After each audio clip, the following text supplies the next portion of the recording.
దానివల్ల ఇంతలా ఏడవాల్సి వస్తుంది అని అసలు ఎక్స్పెక్ట్ చేయలేదు.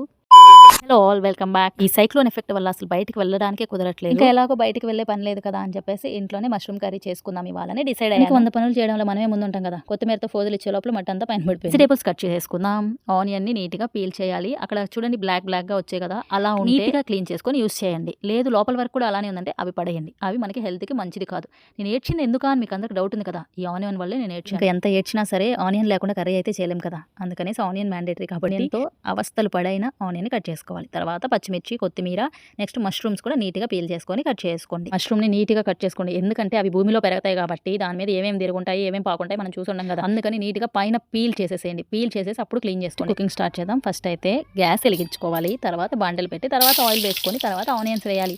ఆనియన్స్ వేసేటప్పుడు ఇలా కొంచెం భయపడాలి, ఎందుకంటే మనం హైలో పెట్టేసి ఆనియన్స్ వేసాం కాబట్టి. అలా అవస్థలు పడి ఆనియన్స్ని వేగించాలి. ఆనియన్స్ వేగాక పచ్చిమిర్చి వేసుకోవాలి. పచ్చిమిర్చి వేగాక అల్లం వెల్లుల్లి పేస్ట్ వేసుకోవాలి. అవి 3 వేగాక టమోటాలు వేసుకోవాలి. ఇలా మార్చకండి, మీరు నీట్గా చేసుకోండి.